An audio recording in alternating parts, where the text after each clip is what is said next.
Why was pink for boys and blue for girls? And did you know that young boys used to wear dresses? Pink for boys and blue for girls used to be the fashion rule, but when did that switch? And when did young boys stop wearing dresses? If you want to hear something a little confusing to modern sensibilities, an 1893 article in the New York Times gave the rule of thumb to, quote, always give pink to a boy and blue to a girl, which, to put it mildly, would make all those gender reveal parties a little confusing. But although today we take it for granted that blue is the color for boys and pink is the color equivalent of all things feminine, when did we first start making that assumption? And why pink and blue? Why not green for girls and lilac for boys? What is it about these two hues that cornered the market on infant fashion? Well, it seems like the answer to this puzzle lies somewhere in the 19th century style guides, our old friend advertising, and the advent of modern ultrasounds. But before we get into all of these important questions, we should first ask ourselves, what were babies wearing before pink and blue? Well, the perhaps unexpected answer to this question is that before babies were being outfitted in gender-specific pastels, they didn't wear colors at all. In fact, most babies in the US and Europe were sporting unisex white gowns and dresses, or gowns that were simply the color of the fabric that they were made from. Pastels didn't even play a part. And in these gowns, it was a convenience more than gender that was dictating the getup, since dresses without fitted bottoms made it easier for parents to change a child's soiled diapers and underclothing. Also, white wasn't just a matter of style, but a question of practicality. White clothing could be cleaned more easily either by using stronger soaps and bleach, or outside without having to worry about maintaining and preserving their distinct colors. So not only did babies rock a surprisingly colorless wardrobe, they were also pretty much uniformly rocking dresses, a look that we now associate very strongly with femininity, girls, and women. But after checking out this picture of a young Franklin Roosevelt rocking a dress circa 1884, you have to admit that if even future presidents were wearing white dresses, then it wasn't just an anomaly. In fact, it was the fashion that young boys should wear dresses until they were about 6 or 7, when they would also receive their first haircuts. So through much of the 19th century, babies looked pretty indistinct, at least along gender lines, and it wasn't thought of as an issue at all. All children wore the same clothes, and that was thought of as the norm. But that brings us to our next question. When did colors come into play? Well, the idea that colors could be added to baby clothing in the US wasn't introduced in popular culture until the mid-19th century, according to Professor Joe B. Paoletti at the University of Maryland. But even then, colors weren't always so closely aligned to gender. That didn't come into play until after World War I. And when they did start getting lined up to certain baby genders, it wasn't always blue equals boy and pink is for girls. In fact, sometimes it was the opposite. Paoletti argues that in order for clothing to assume a certain gender identity or association, the pattern of use has to line up with concepts and cultural norms that we assume are unambiguously connected to a specific gender. And some of these assumptions are based on the pattern of use of a particular garment. Take, for example, the plain white t-shirt. In the 1940s, plain white t-shirts were considered a masculine garment because it was primarily circulating on men and being worn by men. Think back on some of the plain white tees sported by Marlon Brando and James Dean. But as time progressed, fashions changed, and now both men and women wear plain white tees regularly. So someone today wouldn't necessarily assume that this garment signifies a specific gender. This was the same for infant dresses and colors throughout the 19th century. Because the plain dresses were thought of as children's clothing more broadly, there wasn't a concern that they should wear distinct outfits based on whether they were boys or girls. And even as colors were introduced into the baby fashion lexicon, there wasn't a clear-cut formula down gender lines. For example, a June 1918 article in Earnshaw's Infants Department publication stated, "The generally accepted rule is pink for the boys and blue for the girls.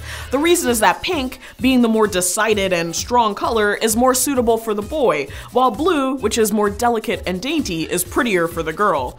Sounds strange now, doesn't it? Additionally, according to the Smithsonian Magazine, some sources note that blue should be for blonde and blue-eyed children, while pink was ideal for brown-eyed babies and brunettes. In 1927, Time Magazine had a style chart that suggested gender-appropriate colors for children, and department stores across the country suggested boys wear pink, including Filene's, Best & Co., Hales, and Marshall Field. So choosing colors based on gender was a fairly recent phenomenon, but if baby colors weren't always pink and blue, that leads us to our next question. When did pink become a color for girls, and when did blue get assigned to boys? Well, it seems that assigning pink and blue had a lot to do with manufacturers around the time current baby boomers were children. Because even though we've listed that some style guides suggested pink for boys, others argued for boys wearing blue and girls in pink. In the 1940s, manufacturers began making clothing that color coordinated for young boys and young girls, dividing the population between blue and pink color assignments based on what they believed the public would like and what they would buy. And eventually, the gendered color codes we know today won out. But as Paoletti argues, it could have gone the other way. There's really no dedicated logic behind the assignment of these colors to feminine and masculine qualities in the US. In fact, if you look around the world, colors can come to signify multiple meanings and rituals across cultures. For example, red in South Africa can stand for mourning, whereas in China, red can be a harbinger of good luck. In Germany and France, yellow can be a signifier of jealousy, whereas in Japan, yellow can be used for bravery, wealth, and refinement. And blue can be seen as a sign of different religious practices and carries special significance in Judaism, Catholicism in Latin America, and Hinduism.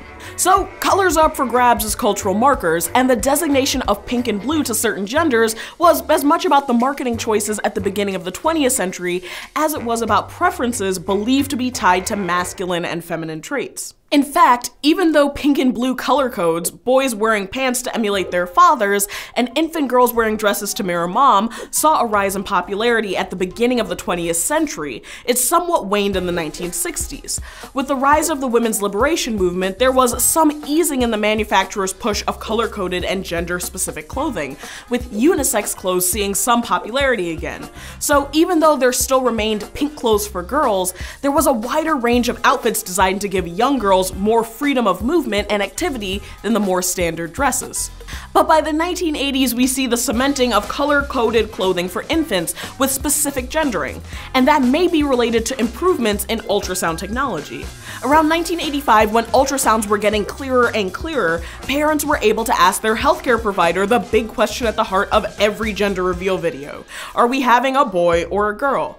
And that's when products for infants geared towards a specific baby outcome increased in demand and popularity. Now, affluent parents and parents in general could design their nurseries and baby wardrobes around gender, and were urged to buy new sets of items for different genders instead of reusing unisex clothing and gear. This spread to all parts of the baby domain, from clothing to diapers, toys, and furniture.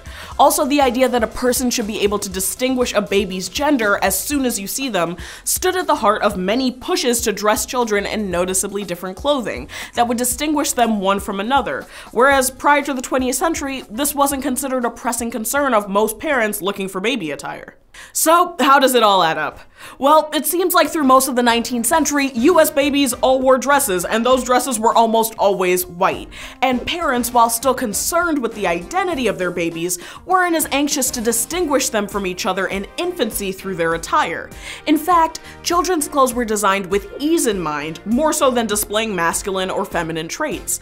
But as we got into the 20th century, style guides and companies started pushing particular colors for particular genders, in part because they were able to capitalize on parents' need to buy new clothing according to the gender of their child, instead of reusing or handing down unisex clothes.